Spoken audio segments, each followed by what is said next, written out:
Assalamualaikum warahmatullahi wabarakatuh. Apa kabar teman-teman semua? Selamat pagi, selamat malam, selamat petang buat teman-teman yang masih nonton video gue. Terima kasih yang selalu mensupport gue. Yang belum subscribe, silahkan subscribe. Yang sudah subscribe, selamat menikmati video-video terbaru dari gue. Ya insya Allah, pada kesempatan hari ini, di tahun ini gue bakal rajin-rajin upload untuk berbagi cerita sama teman-teman semua. Dan kali ini pembahasan kita tentang sultan viral yang ada di Indonesia pada tahun 2022 dan nambah karirnya melejit di tahun 2023 ini. Siapa dia? Mari kita bahas bersama. Yeah. Yeah. Sultan sosial media Heri Kurniadi Sutikno atau sering disebut dengan John LBF. Salah satu pengusaha di Indonesia yang viral banget kesuksesannya di media sosial pada tahun 2023. Sosok pengusaha ini lahir di Semarang pada tahun 1985 dan merupakan keturunan Jawa Chinese. Dia memiliki 6 perusahaan yang dipimpin olehnya. Dia punya PT 5 Sekawan. Akun TikTok John LBF ini juga sangat viral, yakni John LBF _official. John LBF ini terkenal banget sama kebaikan sosok seorang bos terhadap seluruh karyawan-karyawannya. Karena sering memberikan bonus terhadap karyawannya, kemudian loyalitas terhadap karyawan itu benar-benar dijadikan salah satu mindset seorang bos yang baik menurut John LBF. Dan kenapa kok John LBF ini langsung viral gitu, padahal banyak banget gitu kan orang kaya di Indonesia yang benar-benar tajir merintir. Sejak kapan John LBF ini viral? Jadi John LBF ini viral pertama kali ketika dia itu mempekerjakan ibu-ibu yang live streaming di TikTok. Nah, teman-teman pasti udah tahu ya, di TikTok itu kan banyak yang melakukan live yang kurang berfaedah menurut gue. Memang bener, tujuannya dia adalah untuk mencari cuan atau penghasilan. Nah, John LBF ini viral karena dia membantu ibu ini agar berhenti melakukan live. Gimana caranya gitu kan? Nggak mungkin ibu ini mau berhenti kalau nggak ada ya timbal baliknya gitu. Nah, timbal balik yang dilakukan John LBF ini adalah mempekerjakan anak si ibu itu di perusahaannya gitu, supaya ibu itu berhenti dari live-nya. Artinya supaya mereka mendapatkan penghasilan. Gimana caranya? Ibu berhenti aja dari live ini, ntar anak ibu kerja sama saya, anak ibu saya gaji gitu. Nah, karena kedermawanan ini dan diunggah di TikToknya, dia langsung viral dan banyak pujian dari para netizen. Kemudian dilanjutkan lagi, dia membantu si Tiko. Mungkin teman-teman juga udah tahu Tiko itu siapa, kemudian kok bisa viral gitu kan. Tiko itu adalah sosok pemuda yang hidup sama ibunya, hanya mereka berdua yang hidup bertahun-tahun tanpa air dan listrik di kota besar gitu. Ya, Tiko ini adalah dulunya orang yang sukses, pemilik keluarga yang menengah ke atas lah gitu. Cuman ketika ayahandanya meninggal atau gimana, mungkin gue kurang paham juga. Tahu-tahu mereka ini bener-bener drop banget. Ibunya stres dan ibunya mungkin kena mental lah ya, jadi agak-agak linglung gitu. Karena sayangnya Tiko terhadap ibunya, mereka nggak mau jual rumahnya untuk memperbaiki perekonomiannya gitu. Mereka mempertahankan rumahnya tanpa harus membayar tagihan listrik dan tagihan air. Jadi mereka bertahan di rumah itu bertahun-tahun tanpa air dan listrik. Kemudian John LBF ini tahu, John LBF ini mengeluarkan inisiatif lah, membantu si Tiko. Tiko, ayo kerja sama saya, nanti Tiko saya gaji 10 juta per bulan gitu kan. Dari situ juga, dari John LBF itu mempekerjakan Tiko dan mengangkat si Tiko jadi adiknya gitu.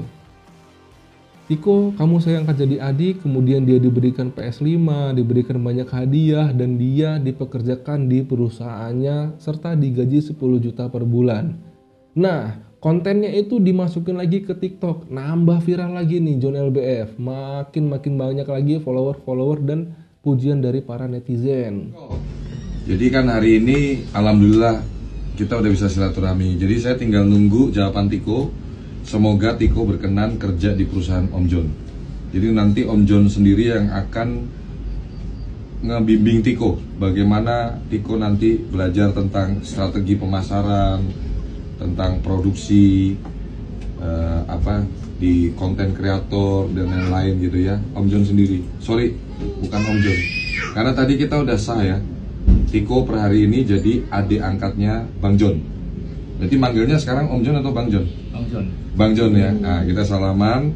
Sesuai sama pepatah gitu, semakin pohon itu tinggi, semakin banyak pula angin yang menerpanya. Di balik viralnya John LBF ini, ternyata ada juga yang buat viral dan sisi negatifnya dari John LBF. Salah satu media sosial yakni Twitter, ada yang men-tweet bahwasanya John LBF ini adalah salah satu bos yang sangat-sangat kasar dan tidak menghargai karyawannya. Karena dia bisa memecat karyawannya sesuka hatinya, kemudian dia bisa memotong gaji karyawannya sesuka hatinya tanpa memikirkan nasib karyawannya. Beberapa tweet ada nanti bakal gua pasang di sini. Teman-teman bisa lihat sendiri.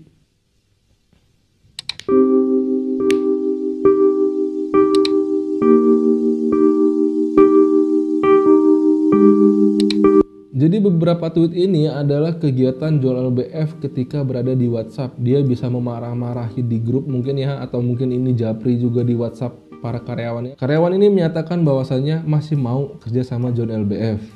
Dan yang viral itu cuma kebaikannya, lalu keburukannya kemana gitu kan. Kalau kita ambil positifnya, semakin tinggi pohon itu tumbuh, semakin banyak angin yang menerpanya. Dan sisi net positifnya juga wajar aja si John LBF ini memotong gaji karyawannya karena kita tidak tahu sebab dan akibatnya. Kenapa kok gua angkat ini jadi konten gua sekarang? Karena gua juga ngerasa kayak ini orang beneran bukan sih? Sedikit trauma dan sedikit paranoid terhadap hal yang terjadi ketika 2020 apa tuh 2021 ya. Ketika Indra Kents dan Doni Salmanan ketahuan kedoknya, itu benar-benar menurut gua anjir ini orang hebat banget gitu kan. Sebelum gue tahu kedoknya, sebelum tercium kebusukannya, kalau mereka itu adalah pemain-pemain fiktif, sebelumnya juga gue sangat terpukau terhadap Indra Kents dan Doni Salmanan. Di usia yang masih muda, dia udah punya Lamborghini, rumah mewah, kemudian hartanya di mana-mana, bisa nyawet artis 1 miliar. Itu menurut gue benar-benar sukses yang luar biasa. Sama halnya kayak John LBF ini. Makanya gue pengen ungkap kisahnya John LBF ini. Gue pengen tahu sih mendetail nih sebelum gue follow TikToknya, follow IG-nya, dan follow semua kehidupannya. Karena dulu gue pernah bener-bener kayak gue follow Doni Salmanan, gue follow istrinya. Doni Salmanan ngadain giveaway, jujur gue pernah ikut giveaway-nya. Karena memang di satu sisi dia juga suka motor dan gue juga suka motoran dan kayak hobi yang pas gitu kan. Dan semua motor-motor yang dibuat di kontennya itu bener-bener motor-motor hedon dan gue suka aja ngeliatnya gitu. Sebelum gue juga tahu bahwasannya dia ini influencer bodong. Lalu apakah gue menyamakan John LBF dengan mereka berdua? Tidak. Yang saya samakan adalah ketika kecepatan drastis statistik John LBF ini meningkat secara spontan lah bisa kita katakan seperti itu. Dia 2019 banyak fotonya, banyak buktinya dia ini cuma mainan burung, kemudian memang muka-muka Chinese lah. Yang kita tahu muka-muka Chinese biasa lah, orang biasa gitu loh. Dan tampilannya pun biasa-biasa aja gitu.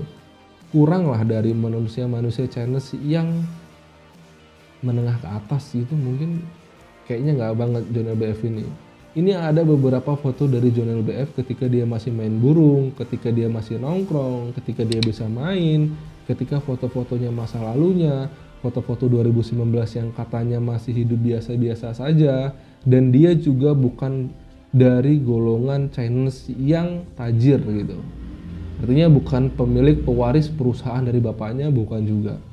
Dan dia bahkan tidak malu mengatakan dia itu OKB, kata dia gitu. Saya tidak malu karena saya memang OKB, kata dia. Memang orang kaya baru karena saya memang dari dulu bukan keturunan miliarder atau triliuner gitu. Nah, tapi dengan instan dalam hitungan kurang dari 4 tahun dia langsung memiliki semuanya dan bisa melakukan apa saja yang dia mau gitu. Langsung memiliki mobil mewah, rumah mewah, 6 perusahaan langsung dipimpinnya. Jadi menurut saya wajar gak wajar itu masih dalam benak saya sih gitu. Tapi kalau berdasarkan dari 6 perusahaannya, kalau memang bener-bener ya wajar dong gitu kan. Dia punya 6 perusahaan men, karyawannya banyak gitu kan. Dan perusahaannya jalannya juga bagus. Jadi ya wajar-wajar aja gitu. Yang bikin saya sedikit ragu adalah ketika dia memamerkan satu IG-nya, perusahaannya itu followernya dikit. Kemudian perusahaan satunya followernya dikit. Perusahaan satunya followernya dikit. Gue masih penasaran sama situnya juga sih. Dan ditambah lagi kemarin gue lihat salah satu potongan dari konten Dr. Richard Lee. Oke, kita bongkar semuanya di sini. Oke ya. Tapi Bang John ini kaya instan. 2019 pengangguran, benar? Iya, betul. 2019 saya main burung. Burung siapa nih Pak? Sampai 2019 pengangguran, nggak ada kerjaan. Jadi sempat kerja di Astra saya. Ya memang nggak logis sih Bang, kalau misalnya kerja 2-3 tahun tiba-tiba jadi sultan jadi kaya Bang. Nah, Dia juga heran, kok lu bisa sih gitu. Secara spontan tahu-tahu lu tajir banget, tahu-tahu lu tajir melintir gitu. Dan di situ juga gue bertanya-tanya dan nambah bertanya-tanya, dan dari situ juga gue nambah yakin pengen banget gue ngungkapin semua, menjelaskan apa yang gue tahu tentang John LBF ini dan gue buat konten pada hari ini. Oke, sampai situ dulu pembahasan kita tentang John LBF. Gue juga kurang paham tentang dia itu gimana kok bisa gitu. Gue juga pengen punya nasib kayak dia gitu kan. Tahu-tahu langsung punya 6 perusahaan, yang 2019 gue masih biasa aja. Dan terheran-heran itu masih dan wajar menurut gue. Apapun yang terjadi, semoga John LBF makin sukses dan karirnya makin melesat. Dan semoga John LBF bukan salah satu penganut influencer bodong yang kayak kemarin-kemarin. Semoga John LBF sukses, sehat selalu. Stay tune di video selanjutnya untuk mendapatkan berita-berita viral dan berbagi informasi setiap hari. Terima kasih yang masih setia sama channel saya. Yang belum subscribe silahkan subscribe. Sampai jumpa di video selanjutnya. Bye bye and see you.